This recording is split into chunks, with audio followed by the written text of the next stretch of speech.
Welcome, listeners, to another confession from the frozen north.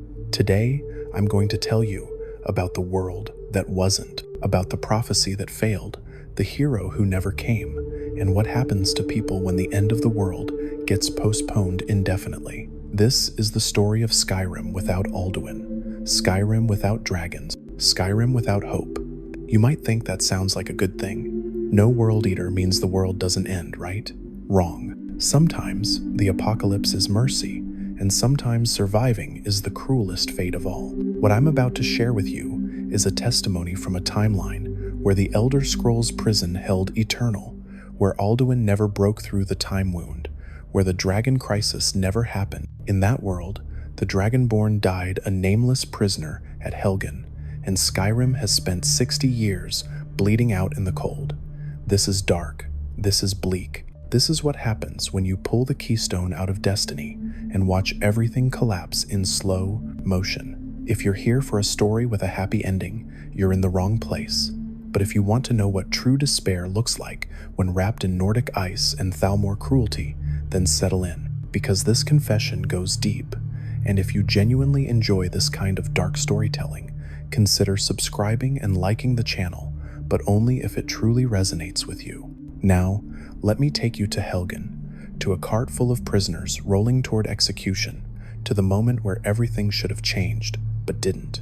I remember the moment everything changed, or rather, the moment everything stayed exactly the same. Fourth Era, year 201. I was there at Helgen, strapped to the cart beside Ulfric's Stormcloak, gagged and bound, rolling toward an executioner's block that should have been my end. The sky should have torn apart. Black wings should have blotted out the sun, but they never came. The headsman's axe fell, again and again. First the horse thief, then me, then Ulfric. All of us, one by one, our heads separated from our shoulders in a town that never burned. No roar split the heavens. No dragon descended to unmake reality itself. The prophecy, you see, had a fatal flaw. It assumed the prison would fail. Let me take you back further, back to the Merethic era, to the dragon war that reshaped the world. Alduin the World Eater ruled Skyrim with a cruelty that turned entire generations into ash and terror. His brother Paarthurnax served as his chief lieutenant, committing atrocities so profound that the blades would hunt him for them thousands of years later. Dragons were gods then, and humans were cattle. The dragon cult flourished under the iron wings of their masters, and Nordic blood watered the frozen earth in rivers. But even gods can be betrayed. Paarthurnax turned against his brother, whether driven by Kind's divine intervention or simply by disgust at Alduin's false claim to godhood. He taught 3 humans, the Thu'um, the voice that dragons wielded as their birthright, Feldir, the Old, Hakon, One Eye, Gormlaith, Golden Hilt. These names should be carved into every stone in Skyrim, for they saved us all, or so we thought. At the throat of the world, the highest peak in all of Tamriel, they confronted Alduin. The battle raged. Gormlaith died, with her blade still warm from dragon blood. But before Alduin could consume them all, Feldir did something unprecedented. He used an Elder Scroll, that fragment of creation itself, to cast Alduin forward through time. Not to kill him, they couldn't kill him, but to banish him to a future where, the prophecy claimed, a Dragonborn would rise to end him forever. The Elder Scroll's power shattered time itself, creating the Time Wound, a bleeding rent in reality that still pulses atop the mountain. Alduin vanished into the currents of time with a roar of confusion and rage. The Dragon War ended that day. The dragons, leaderless and broken, were hunted to near extinction by the Nords. Only a few survived, hiding in burial mounds beneath the snow, waiting for their master's return. Paarthurnax climbed to the peak and waited. For over 5,000 years, he meditated alone on that frozen summit, wrestling with his draconic nature, practicing the way of the voice that Jurgen Windcaller would later codify. Every day, he stared into the time wound, waiting for his brother to emerge, waiting for the prophecy to unfold, waiting for the Dragonborn. But in my world, the wait never ended. The time wound held. Whatever cosmic mechanism was supposed to fail, whatever alignment of fate and stars should have released Alduin back into our reality, it never happened. The Elder Scrolls prison proved eternal. Fourth Era 201 came and went, and Alduin remained trapped in the void between moments, screaming into a darkness that would never let him go. Do you understand what that means? The entire prophecy of the last Dragonborn was built on Alduin's return. Without the World Eater breaking through the time wound, without dragons rising from their graves, without the black wings darkening the skies over Helgen, there was no dragon crisis, and without a dragon crisis, there was no need for a Dragonborn. I died at Helgen. That prisoner the Imperials caught at the border, the one who should have become legend, executed for the crime of being in the wrong place at the wrong time. My head rolled into the mud, and nobody noticed. Nobody cared. The Civil War continued uninterrupted. Ulfric died 10 minutes after I did, and with him died the Stormcloak Rebellion's figurehead. General Tullius wiped his blade clean and rode back to Solitude to report his success. For about 3 months, the Empire celebrated. They'd won. Without Ulfric, the Stormcloaks fractured into scattered bands of insurgents. Galmar Stonefist tried to rally them, but he lacked Ulfric's charisma, his legitimacy, his claim to Nordic tradition. The Jarls who'd supported the rebellion quietly bent their knees to Solitude again, and those who refused found themselves replaced by Imperial loyalists. But the Thalmor were playing a longer game. The Aldmeri Dominion's dossier on Ulfric Stormcloak reveals their true strategy. They needed the Civil War to continue in an indecisive stalemate, weakening both sides while the Thalmor consolidated power. With Ulfric dead and the rebellion crushed, the Empire appeared strong again. This was unacceptable. The Dominion had spent 30 years engineering Skyrim's collapse from within. They'd hunted the Blades to near extinction after the Great War. They'd forced the White Gold Concordat on a broken empire, banning Talos worship and giving Thalmor justiciars free rein to enforce it. They'd manipulated Ulfric from the moment they captured and tortured him during the war, planting seeds of rebellion that would weaken Imperial control. And it had almost worked. But without Alduin's return, without the chaos of dragons raining fire across Skyrim, the Civil War ended too quickly. The Empire survived, barely, but survived. So the Thalmor adapted, they always do. After the White Gold Concordat banned Talos worship following the Great War, the Justiciars had been granted authority to operate throughout Imperial territories. In the years following Ulfric's execution, they tightened their grip like a noose around Skyrim's throat. What began as sporadic raids on secret Talos shrines evolved into systematic purges. They dragged priests from their homes in the dead of night. They burned entire villages suspected of harboring heretics. The Empire, desperate to maintain the fragile peace, looked the other way. The Blades, once the Emperor's personal bodyguards and intelligence network, had been systematically hunted down by the Thalmor after the Great War. Delphine, one of the last survivors, hid in Riverwood as an innkeeper, her true identity buried beneath years of carefully constructed normalcy. She'd stolen the horn of Jurgen Windcaller from Ustengrav, waiting to lure the prophesied Dragonborn to her side. But the Dragonborn never came. The horn gathered dust in her secret basement. She waited and waited, and slowly the hope died in her eyes.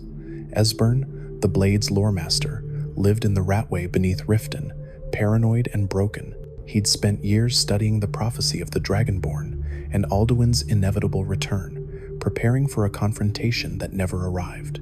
As the years passed and no dragons emerged, he spiraled into despair. Was everything he'd dedicated his life to studying just another myth? Another lie told by desperate men who wanted to believe the world could be saved?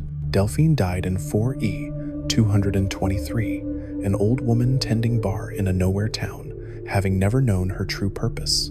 The Thalmor found Esbern 3 years later and dragged him from his hiding place. They tortured him for information about other surviving Blades, then left his body in the Ratway for the rats. The last two, members of an order that had served emperors and Dragonborn for millennia, gone without even a whisper of their names in history. And Paarthurnax Paarthurnax meditated atop the throat of the world, constantly struggling against the primal draconic urge to dominate and conquer. For centuries, he'd found purpose in that struggle. The way of the voice gave him a philosophy to cling to, a reason to resist his nature. But centuries became millennia, and still, Alduin did not return. The time wound bled and pulsed, but it never opened. What do you think really happened here? Drop your thoughts in the comments. I'd like to know if I'm the only one who feels this way. The Greybeards lived in silence at High Hrothgar, masters of the Thu'um, who used the voice only to worship the gods. They'd spent generations preparing to train the Dragonborn, to guide the legendary hero who would stop Alduin's return. But the summons they were meant to issue, the cry of Dovahkiin that would shake very mountains, remained forever unspoken. Their purpose evaporated like morning mist. Arngir, the eldest, tried to maintain their traditions. They meditated, they practiced their shouts in worship, but you could see the question in their eyes. What were they preparing for? The Greybeards had always been a small order, only a handful of members at any time, highly respected, but with no real political power. Without a Dragonborn to train, without a world-ending threat to justify their existence, they became a curiosity, a relic of a more superstitious age. The young stopped making the pilgrimage up the 7,000 steps. Why spend years in freezing isolation, learning to weaponize your voice when there were no dragons to fight? The way of the voice taught that the Thu'um should only be used in times of true need, but without Alduin's return, no such need ever materialized. The philosophy became hollow, a set of restrictions without purpose. By 4E 240, High Hrothgar stood empty except for Paarthurnax. Arngir died at 97, still waiting for a prophecy that would never fulfill. The other Greybeards passed one by one, and no new students came to replace them. The ancient monastery, perched at the summit of the world, fell silent, and above it, Paarthurnax meditated alone, the last dragon, waiting for a brother who would never come home. Now let me tell you about the moot of 4E 202. With High King Torygg dead and Ulfric Stormcloak executed, Skyrim needed a new High King or Queen. The moot convened in solitude, with all 9 Jarls in attendance. Elisif the Fair, Torygg's widow, was the obvious choice. Young, inexperienced, grief-stricken, and most importantly, easily controlled by both General Tullius and Elenwen, the Thalmor ambassador. The vote was unanimous, not because Elisif inspired confidence, but because the Jarls were exhausted. The civil war had bled Skyrim white. Farms lay abandoned. Trade routes were choked with bandits and deserters. The people wanted peace at any price, even if that price was watching their High Queen bow to imperial interests and Thalmor demands. The Thalmor had established contact with Ulfric during his imprisonment in the Great War, using him as an asset to destabilize the empire. Now, with Ulfric gone, they needed new tools. They found them in abundance. Skyrim's political landscape was fractured, paranoid, desperate. The Thalmor moved through it like a disease, corrupting everything they touched. They whispered in Elisif's ear. They funded criminal enterprises to keep the holds unstable. They sponsored cultural exchange programs that were really just espionage operations. They built more embassies, established more Justicar patrols, inserted themselves so deeply into Skyrim's governance that within a generation, it became impossible to tell where Imperial authority ended and Thalmor influence began. The College of Winterhold, that ancient bastion of magical learning, became a particular target. The Thalmor couldn't tolerate a center of independent magical power in Skyrim, so they infiltrated it. Onkano, a Thalmor advisor, was assigned there in 4E 203. He was the first of many. Within 20 years, half the college's faculty were Thalmor agents or sympathizers. Ancient Nord magical traditions were suppressed in favor of Altmer methodologies. The Eye of Magnus, that powerful artifact discovered beneath Saarthal, was quietly shipped back to the Somerset Isles after a carefully orchestrated, accidental discovery. The companions in Whiterun, those legendary warriors who traced their lineage back to Ysgramor himself, found themselves marginalized. The companions were warriors who traditionally fought against great threats, but without dragons or a dragonborn to unite behind, they devolved into glorified mercenaries. Their honor turned to ash as they took contracts from whoever paid the most, including, eventually, the Thalmor. The beast blood that some of them carried, the werewolf curse, became less a closely guarded secret and more an open scandal that eroded what little respect they had left. I watched Jorvaskr burn in 4E 228, not from dragonfire, as it had centuries before, but from a simple arson case that the city guard never solved. Everyone knew it was Thalmor-sponsored, revenge for the companions refusing to hand over a suspected Talos worshipper. But no one could prove it. No one dared to try. The Thieves' Guild in Riften flourished, ironically.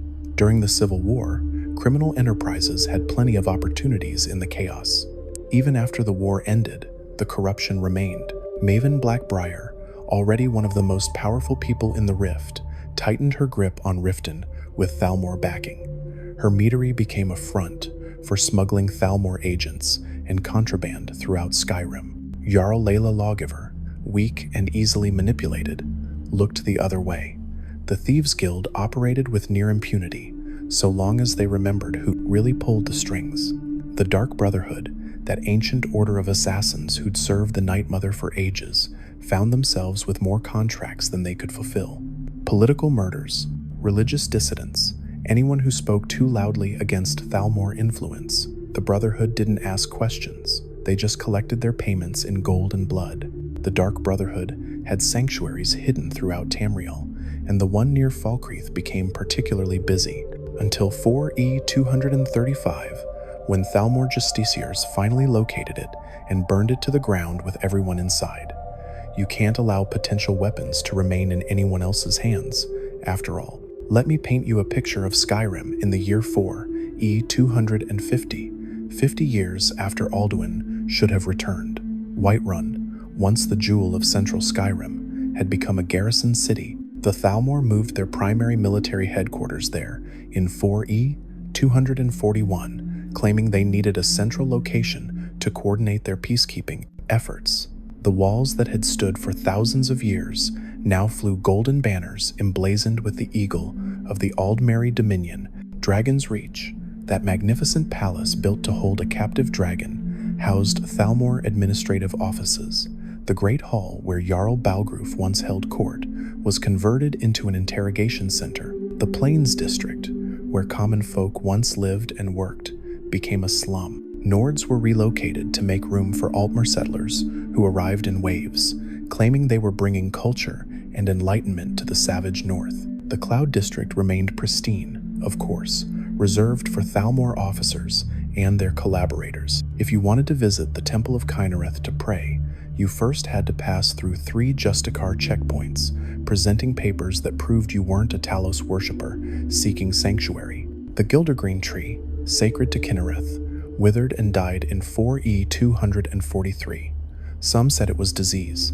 Others whispered that the tree couldn't survive in soil so soaked with the blood of martyrs. The temple's priestess, Danica Pure Spring, was executed for suggesting the Thalmor's presence had cursed the land. They left her body hanging from the dead tree for 3 days as a warning. Solitude maintained the illusion of prosperity. As the capital, it had to. The Thalmor needed people to believe their occupation was beneficial, that Nordic culture was being preserved even as it was systematically dismantled. The Bard's College still operated, but the songs it taught were carefully curated. Nothing that glorified the old ways, nothing that spoke of Ysgramor or Talos or the Dragon Wars.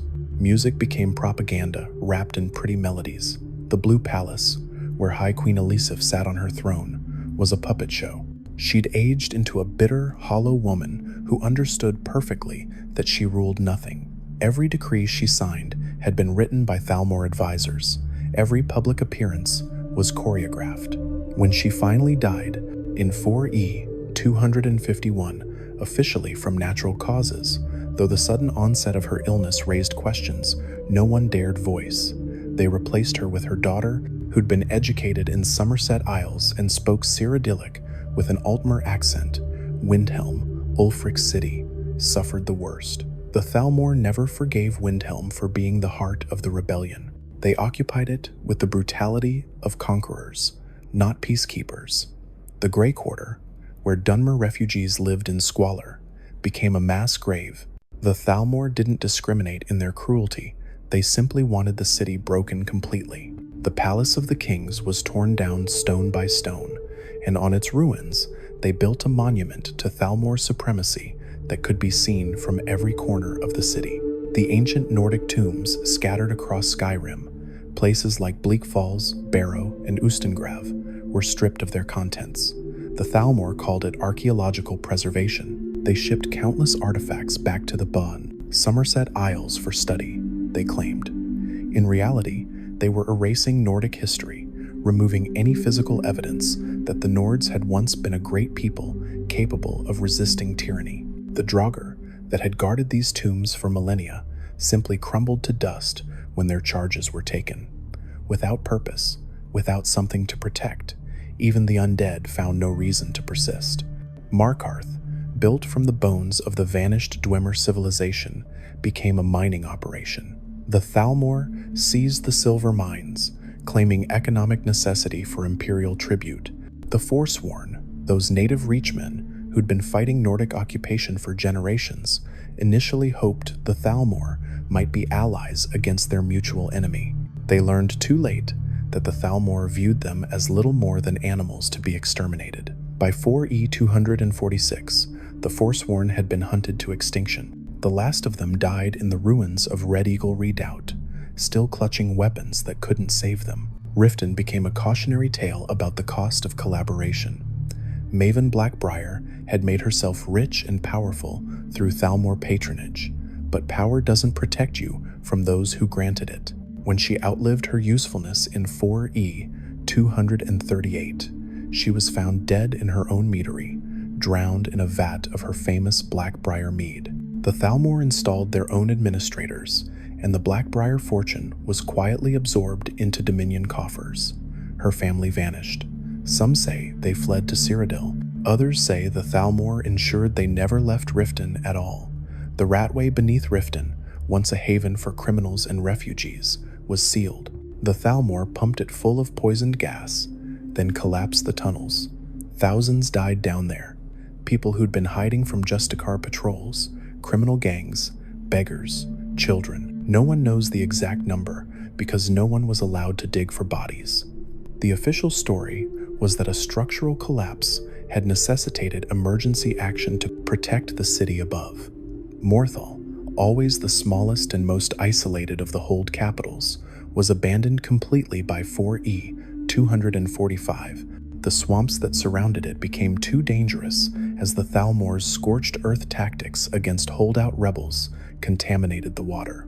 Strange diseases emerged. People spoke of their children being born wrong, twisted, as if the land itself was rejecting human habitation. The Jarl and what remained of the population relocated to solitude, leaving Morthal to sink back into the marsh. Now it's just ruins and ghosts. Dawnstar, the port city on the northern coast, survived by becoming a prison colony. The Thalmor transformed it into a massive detention center for political prisoners, religious dissidents, and anyone who'd committed the crime of being too Nordic. The mines that had once extracted valuable ore now extracted lives instead.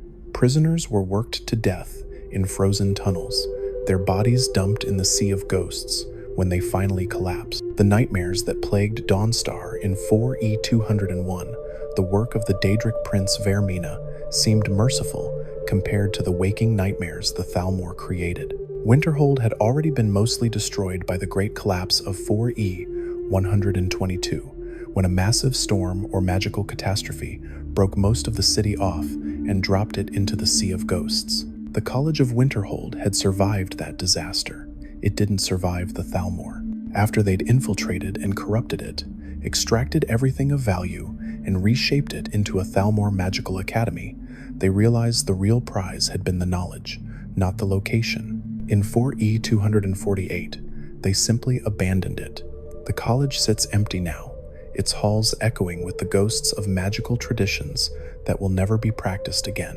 Falkreath, surrounded by dense forests and ancient graves, became a mass burial ground, not ceremonial, industrial. The Thalmor needed somewhere to dispose of all the bodies their occupation created, and Falkreath's proximity to the largest cemetery in Skyrim made it convenient. They expanded the graveyard until it consumed the entire hold. Now it's just acre after acre of unmarked graves, tended by prisoners who know they'll eventually join the corpses they're burying. If you've ever wondered what choice you would make in a situation like this, tell me in the comments, I'll be reading them. The Legion itself, the proud imperial military that had once conquered and united most of Tamriel, rotted from within. The Legion's soldiers privately resented the White Gold Concordat, but felt preserving the Empire took precedence. That resentment festered. What began as grumbling in the barracks evolved into a quiet recognition that they'd become Thalmor enforcers, wearing Imperial colors. General Tullius, who'd come to Skyrim to crush the Stormcloak Rebellion, lived just long enough to see what his victory had won. He died in 4E 218, officially from complications of old wounds, but those who'd served under him knew the truth. He'd taken his own life. They found him in his quarters in Castle Dower, a dagger in his heart, and a note that simply read, "I'm sorry." The Legion burned the note before anyone outside his inner circle could read it. They gave him a hero's funeral and erected a statue in solitude.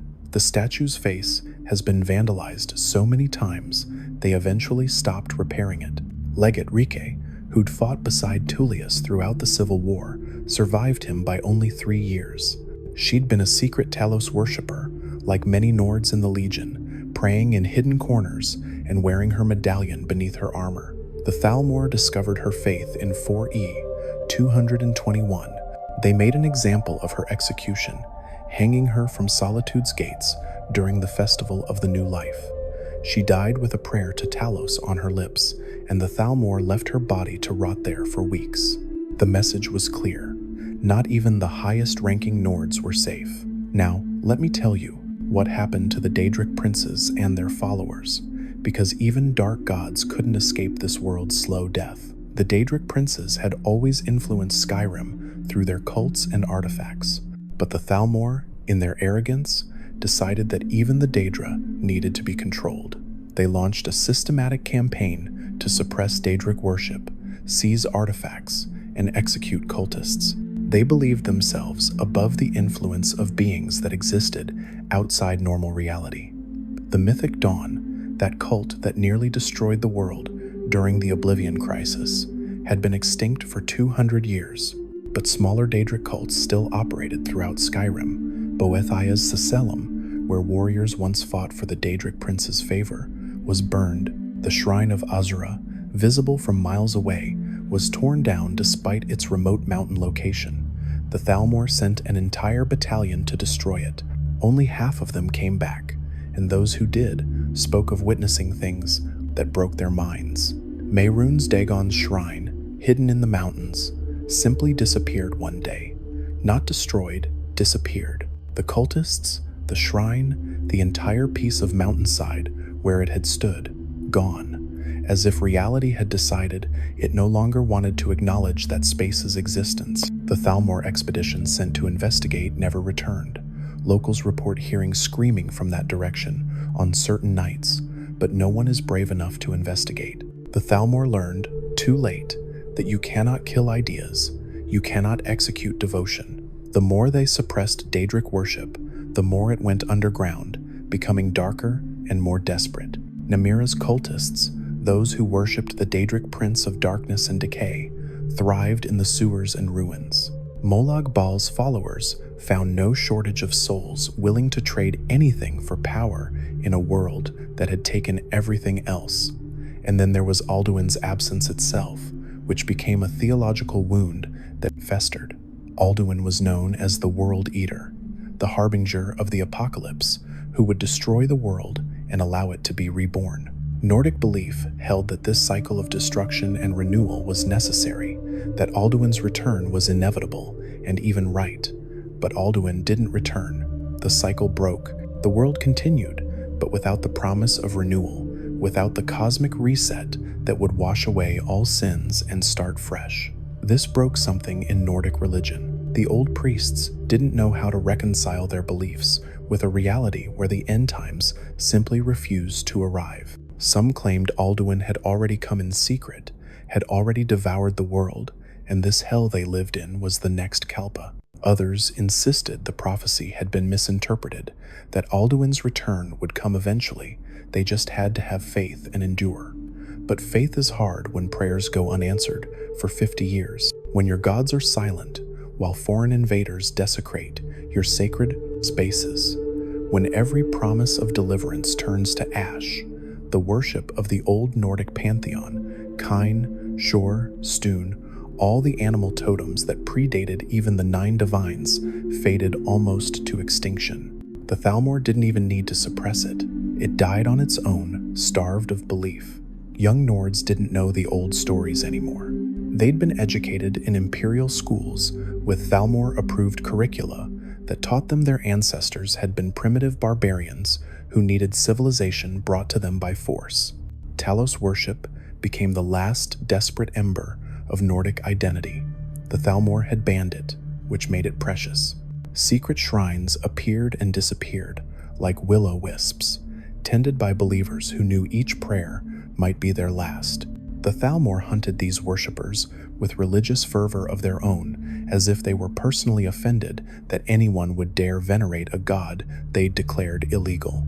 I need to tell you about the children, the generation born after 4E 201, who grew up never knowing dragons, never knowing true Nordic freedom, never knowing a world where their culture wasn't actively dying. They were the first generation to speak Cyrodiilic as their primary language, Nordic as a secondary tongue if at all. They learned Altmer history in school, studied Thalmor philosophy, and absorbed the message that their grandparents' way of life had been backwards and shameful. Some of them believed it. Children are adaptable after all. If you tell them often enough that they should be grateful for their conquerors, some will believe you. But children are also cruel in their honesty. They asked questions their parents couldn't answer. Why did we lose if we were so great? If our gods were real, why didn't they save us? If the Dragonborn was supposed to come, where are they? These questions cut deeper than any Thalmor blade because they came from genuine confusion, from children trying to make sense of a world that made no sense. Some parents tried to pass down the old ways in secret. Bedtime stories about Ysgramor and the companions, whispered prayers to Talos, Nordic ballads sung quietly when no justiciars were near. But this guerrilla transmission of culture was fragile, incomplete, distorted, like a game of whisper down the lane played over generations.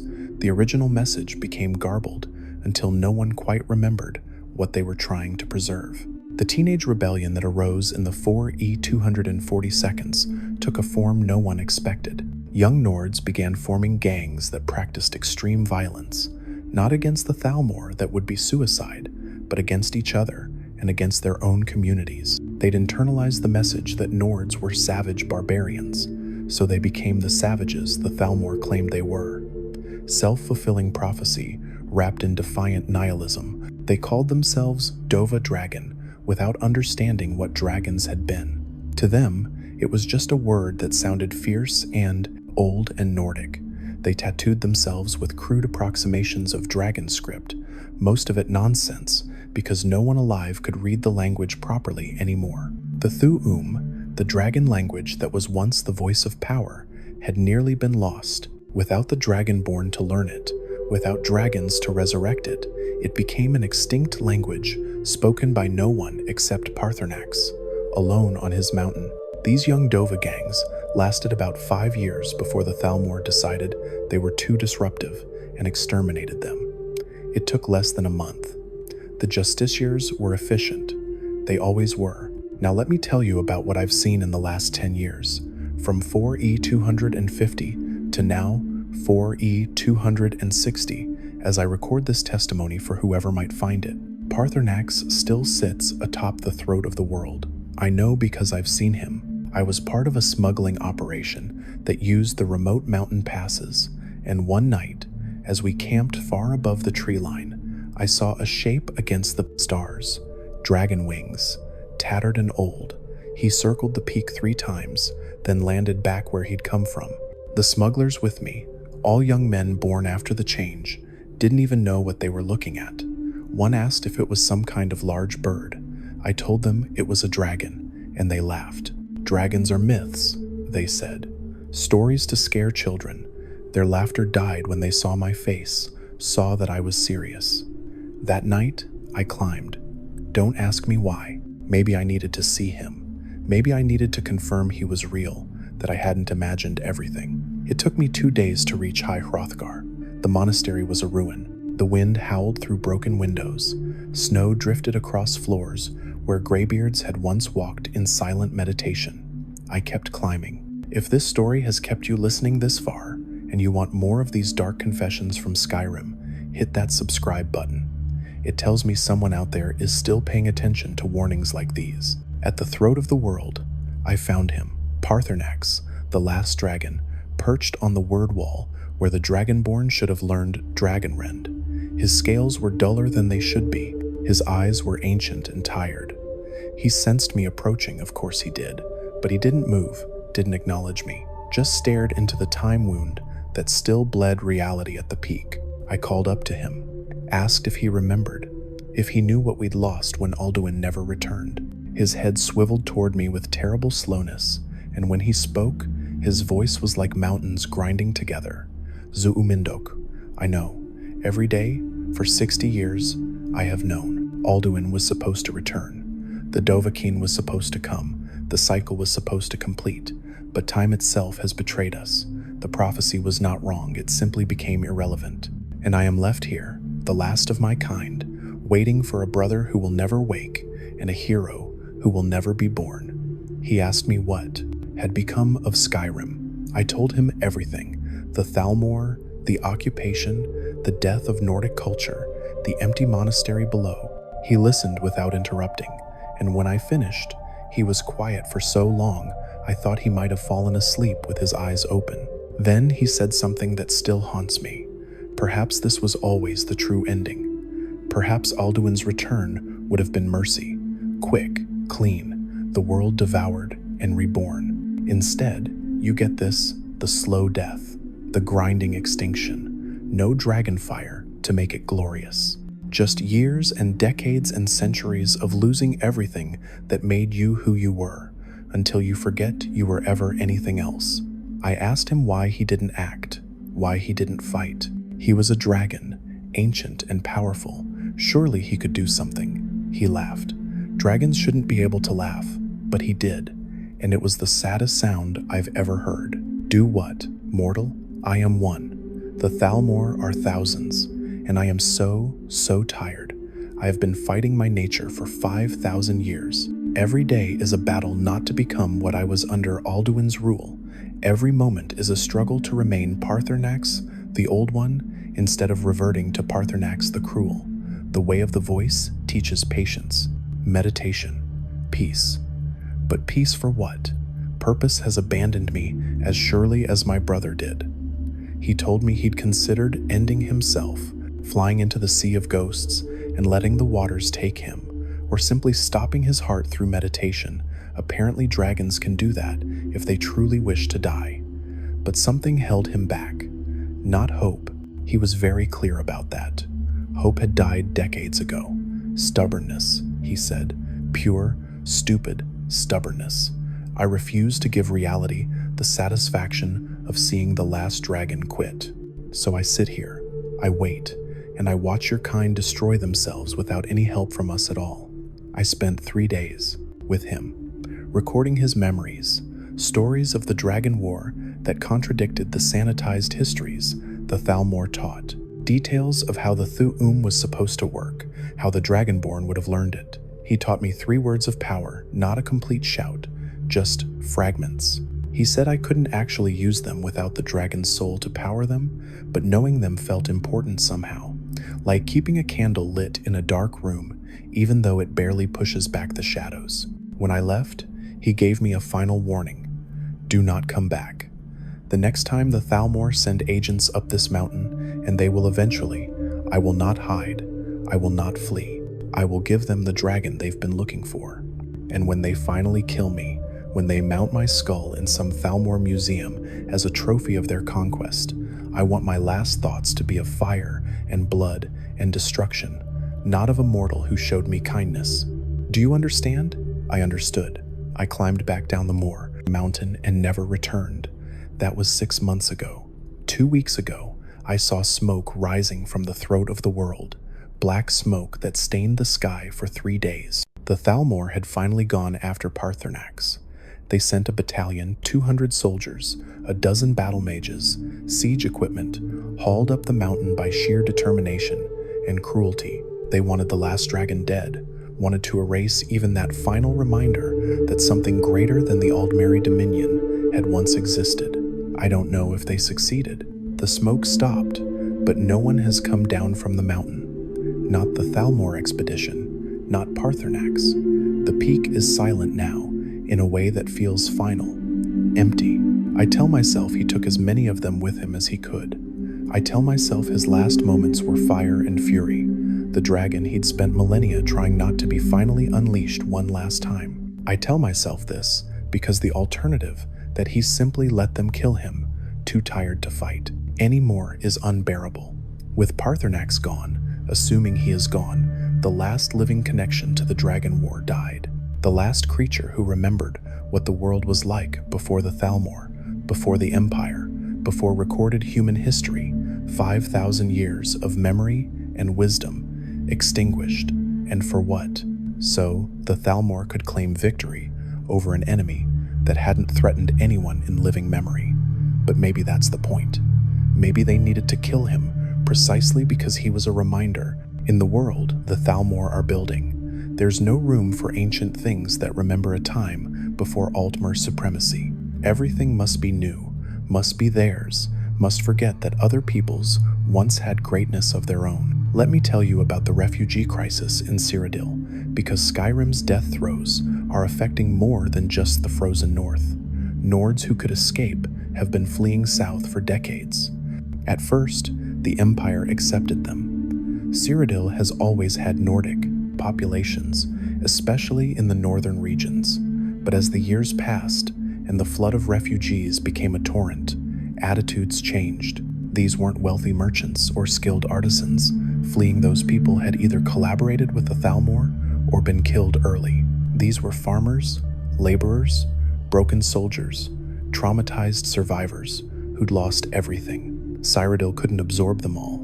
Refugee camps sprawled outside every major city. Disease flourished, crime exploded, and the Thalmor, who'd orchestrated the crisis in the first place, used it as evidence that Nordic culture bred chaos and barbarism. See what happens when you let these savages run wild.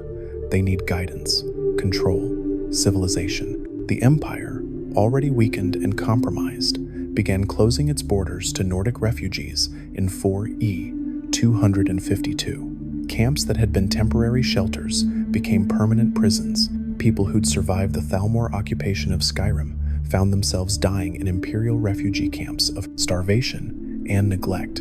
The White Gold Tower, symbol of imperial power, looked down on thousands living in filth at its base and did nothing. Some refugees tried to push further south, into Morrowind or Hammerfell, or even Black Marsh.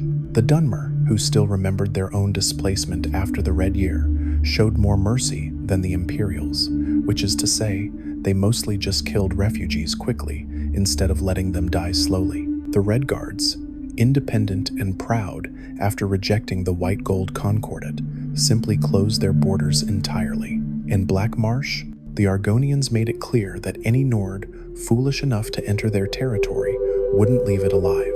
Old hatreds die hard, and the Nords had enslaved Argonians for centuries. The Histries have long memories. High Rock, traditional rivals of the Nords, accepted some refugees, but integrated them in the cruelest way possible. They offered asylum in exchange for total cultural assimilation. Speak Breton, worship Breton gods, abandon Nordic names and traditions entirely.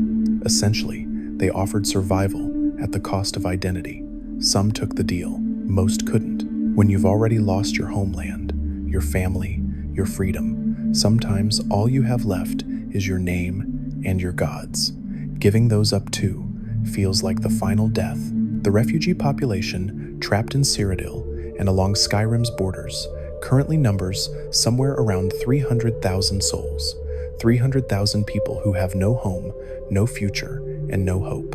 They're dying at a rate of about 50 per day from disease, violence, and despair. At this rate, the Nordic refugee crisis will solve itself within 20 years. There simply won't be any refugees left. Now let me tell you what's happening inside Skyrim itself. In these final years of the 4E, 260 seconds, the population has collapsed. Skyrim once held roughly 4 million people at the time of the Civil War. Today, the estimates put it at less than 800,000. Where did they go? Executed, fled, starved, worked to death in mines, disappeared into mass graves. The Thalmor don't release official numbers, but the evidence is everywhere. Entire villages are gone, not just abandoned, but erased, as if they never existed. Farming regions that once fed the province lie fallow, reclaimed by wilderness. The Thalmor don't seem concerned. They've been importing Altmer settlers to replace the disappeared Nords. Families from the Somerset Isles, promised land and opportunity in the new territories. They arrive expecting a harsh but habitable province. What they find is a frozen graveyard haunted by ghosts and resentment. Many don't last a year before requesting transfer back south. The mortality rate among Altmer settlers is actually higher than among surviving Nords, which would be funny if it wasn't so horrifying, because Skyrim itself seems to be rejecting them. I don't mean metaphorically, I mean the land itself. The winters have been getting worse, not gradually, suddenly, and dramatically. 4E 258 brought a winter that lasted 9 months. 4E 259's winter started in last seed, what should be the warmest month, and hasn't really ended. The temperatures are colder than any Nord elder can remember, and the old Nords remember some brutal winters. Crops fail before they can even sprout. Livestock freeze in their barns. People are burning their furniture just to stay warm enough to survive another night. The Thalmor blame it on natural climate variation, but the Nords whisper about Kind's curse. They say the goddess of the storm has turned her face from Skyrim because the old ways are dying, because her people are dying, because even the dragons are gone now. They say the eternal winter is Kind's mourning, and it will last until every trace of the Thalmor is scoured from her land, or until everyone is dead. Whichever comes first. The aurora has changed too. The lights in the sky that once danced in greens and blues now pulse in shades of red and purple that look like fresh bruises. Sailors report that navigating by the stars has become unreliable, as if the constellations themselves are shifting position. Magisters at the Thalmor-controlled college try to study the phenomena and come away with contradictory data that makes no sense. Reality seems to be coming unmoored from its foundations. Some nights, people report hearing a roar in the distance, deep, resonant, like the earth's bones grinding together. It comes from the direction of the throat of the world, but when scouts are sent to investigate, they find nothing, just wind and snow and silence. But the roar returns, always at night, always from the same direction. It sounds like grief. It sounds like rage. It sounds like a dragon that never got to burn the world, screaming into the void. The Draugr have begun rising from their tombs, not in ones and twos, but in hordes. Ancient Nord warriors who guarded their crypts for thousands of years now shamble forth into the frozen night. But they're not attacking random travelers anymore. They're converging on Thalmor installations with purpose and coordination that suggests something is directing them.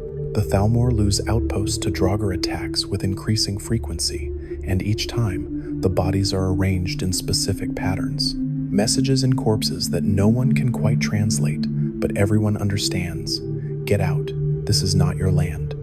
There are reports of other things moving in the darkness. The Greybeards are all dead, but people swear they hear the Thu'um echoing across the mountains. words of power shouted by voices that haven't spoken in decades. Some claim to have seen Jurgen Windcaller himself walking the 7,000 steps, a spectral figure checking the emblems and finding them defaced by Thalmor soldiers. He supposedly vanishes when approached, but those who see him report feeling an overwhelming sense of sorrow and loss. The standing stones scattered across Skyrim, the warrior, the mage, the thief, and all their charges have been going dark. Their magical emanations cease. The constellations they represent fade from the sky. It's as if reality is withdrawing its blessings from a world that broke its own prophecy. The Thalmor's court wizards insist it means nothing, just coincidental magical fluctuation, but even they sound uncertain now. Hermaeus Mora, the Daedric prince of forbidden knowledge, has been appearing more frequently to scholars and mages, not to grant them power or reveal secrets, just to tell them the truth. He shows them visions of what should have been, the Dragonborn defeating Alduin, the civil war ending in genuine peace, Skyrim surviving into a new age, and then he shows them what is, this slow death, this grinding extinction, this world that continued when it should have ended. Scholars who receive these visions often take their own lives within days. Knowledge without hope is a particular form of torture. I spoke with a former priest of Talos last month. He's old now, nearly 80, and he remembers the days before the ban. He told me something that's been echoing in my mind ever since. We thought the prophecy was about Alduin returning and the Dragonborn stopping him. We thought it was about good triumphing over evil, about the hero saving the world. But maybe we misunderstood. Maybe the prophecy wasn't a promise of salvation. Maybe it was a warning about what happens when the cycle breaks. Alduin was supposed to devour the world and allow it to be reborn. Without that, we're trapped in a kalpa that's outlived its purpose. We're the dead still walking, too stubborn or stupid to lie down. And the longer we persist, the more the world itself rots around us. He died 3 days later. Heart failure, the healers said. But I saw his face when they carried him out. He looked relieved. The Thalmor are starting to understand that they've won a poisoned victory. Skyrim is theirs, yes, but it's worthless. The resources they expected to extract aren't there because the land won't yield them. The population they intended to rule has died or fled. The strategic position they wanted is irrelevant because Skyrim has become a death trap that consumes soldiers and settlers alike. They've conquered a corpse and crowned themselves rulers of Carrion. There are rumors unconfirmed but persistent that the Thalmor High Command is considering withdrawing from Skyrim entirely, not out of mercy, but out of practicality. Why maintain an expensive occupation of a frozen wasteland that kills more of your people than the natives do? Some argue for a final purge, kill everyone left and salt the earth, make Skyrim so thoroughly dead that it becomes a monument to the cost of resisting the Dominion. Others suggest simply abandoning it, withdrawing to the borders and letting the eternal winter finish what they started. Neither faction seems to be winning the argument yet, so the occupation continues. Soldiers die in the cold and the dark, and Skyrim bleeds out one day at a time. I need to tell you about the children of Alduin, because they're important to how this story ends. About 10 years ago, a cult emerged among the youngest Nords, the ones born into occupation who'd never known freedom. They worship Alduin not as the villain of ancient legend, but as a frustrated messiah who was prevented from saving them. They believe Alduin's return would have been mercy, that the World Eater would have destroyed everything, yes, but in that destruction would have been release, freedom from the Thalmor, freedom from suffering, freedom from this grinding, purposeless existence. The children of Alduin practice apocalyptic nihilism. They don't fight the Thalmor. Fighting implies hope for victory. Instead, they conduct rituals trying to break the time wound, to pull Alduin back from his temporal prison through sheer force of belief and sacrifice. They've excavated dragon burial mounds and arranged the bones in complex patterns. They've learned fragments of the dragon language from old carvings and screamed them into the night. They've killed hundreds in ritual sacrifices, hoping the blood might lubricate reality enough to let their god slip through. It hasn't worked. Of course it hasn't worked. You can't will a prophecy into existence through worship and slaughter, but they keep trying because trying gives them purpose. Better to die attempting the impossible than live accepting the unbearable. The Thalmor hunt them aggressively, not because they're an actual threat, they're not, but because they represent something ideologically unacceptable. The idea that Alduin's return would be preferable to Thalmor rule.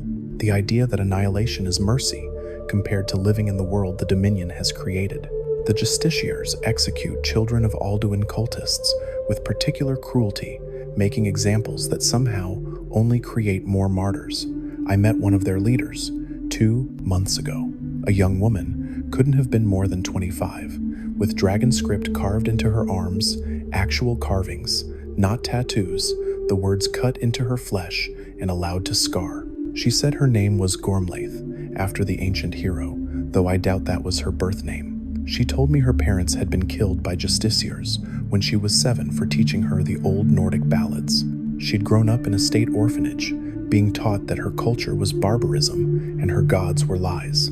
They told me I should be grateful, she said, grateful that the Thalmor were civilizing us, grateful that they were saving us from our own savagery. But I wasn't grateful, I was empty. And then I learned about Alduin, about the world eater who was supposed to come and make everything stop. And I understood we're being punished, not for our sins, but for our survival. We should have ended 60 years ago. Clean, final. Instead, we're lingering like a disease that won't finish killing its host. I asked her if she really believed Alduin would come if she prayed hard enough. Her laugh was harsh and broken. No, the time wound is sealed. Whatever mechanism was supposed to release him is broken beyond repair, but believing matters more than truth. If I believe Alduin will return, if I dedicate every breath to calling him back, then I have purpose. I'm not just another conquered Nord waiting to die. I'm a priestess of the apocalypse that should have been. And when the Justiciars finally catch me, and they will, I'll die knowing I spent my life fighting for oblivion instead of accepting subjugation. They caught her last month, burned her alive in Windhelm's main square. She never screamed, I'm told, just kept chanting in broken dragon tongue until her lungs filled with smoke. They scattered her ashes in the sea of ghosts so her followers couldn't build a shrine. But the children of Alduin carved her name into the ruins of the Palace of the Kings anyway. They always do. The cult is growing despite or because of the persecution. When you've taken everything from people, when you've left them nothing to believe in, they'll create their own gods from desperation and pain. The children of Alduin aren't unique to Skyrim anymore.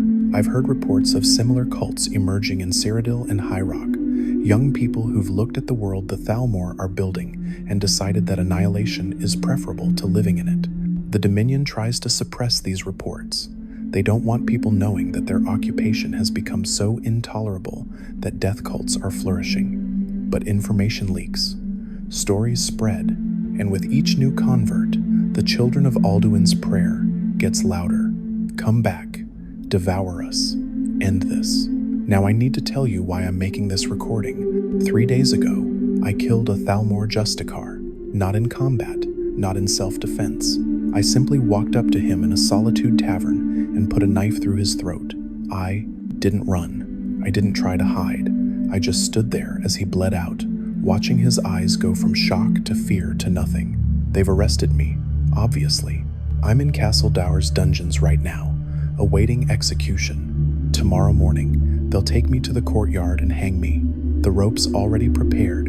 I can hear the carpenter outside testing the trapdoor mechanism. Professional efficiency, even in murder, very Thalmor. I'm not afraid. I'm past fear. I'm 67 years old.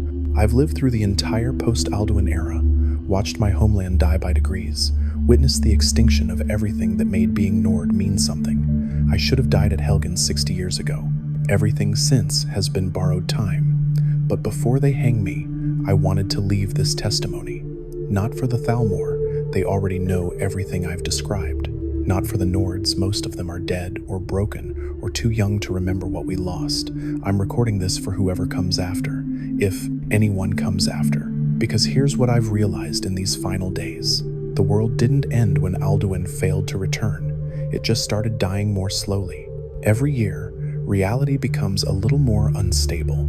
The winters grow colder, the lights in the sky pulse wrong, the land rejects cultivation. The prophecies that should have come true leave wounds in the fabric of existence, tears that won't heal because they mark places where something important was supposed to happen but didn't. We're living in a world that's gone off script. The story was supposed to end with dragonfire and heroism and renewal. Instead, we got this: occupation, extinction, and the slow realization that some things, once broken, cannot be fixed. The time wound still bleeds at the throat of the world. I climbed up there one last time before I killed the Justicar, knowing I wouldn't get another chance. Paarthurnax's body isn't there. They must have removed it. Trophy for some Thalmor museum, but the word wall remains. The dragon script is fading though, letters actually disappearing from the stone as I watched, as if even ancient magic is giving up on this world. I stood at the exact spot where the Dragonborn should have learned Dragonrend, where they should have fought Alduin, where the prophecy should have culminated, and I felt nothing, no residual power, no sense of destiny, just wind and cold and the vast indifference of a universe that wrote a story and then forgot to finish it. The time wound pulsed once while I stood there, just once.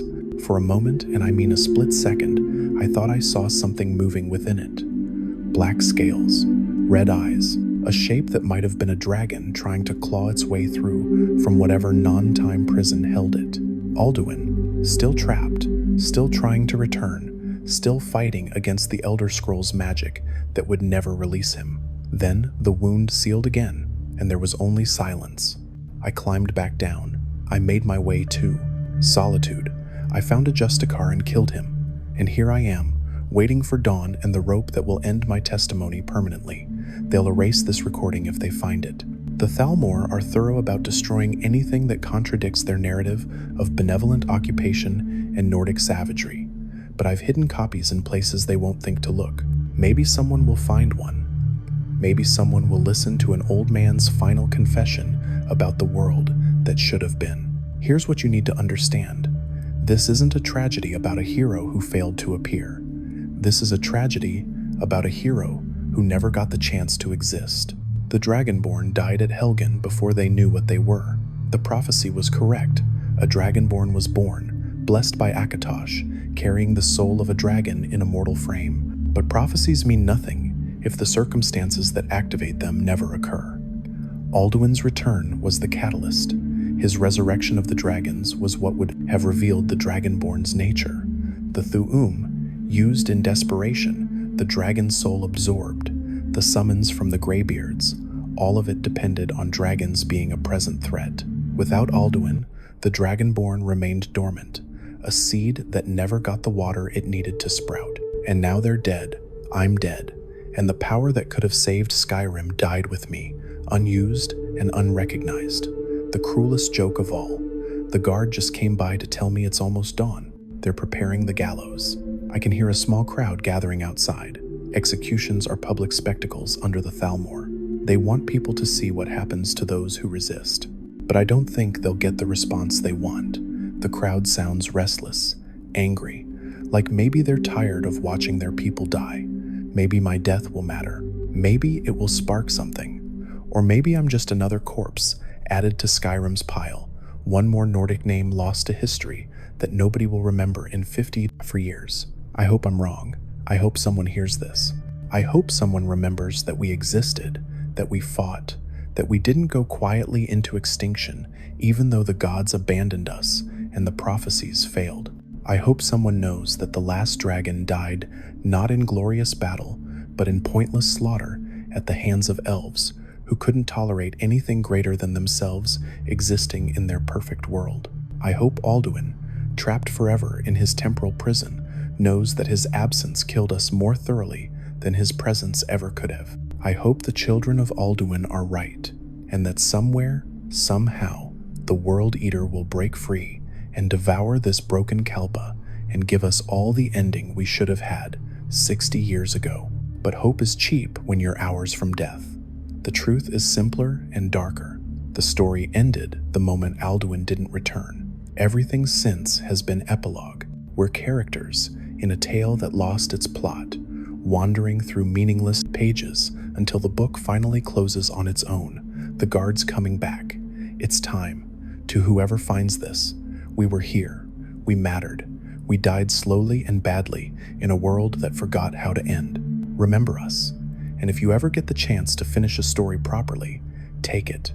Because living in an unfinished narrative is worse than never existing at all. The rope is waiting, Skyrim is dying, and Alduin, somewhere in the spaces between time, screams into a darkness that will never let him go. This is my testimony. This is my warning. This is what happens when prophecy fails and heroes never arrive.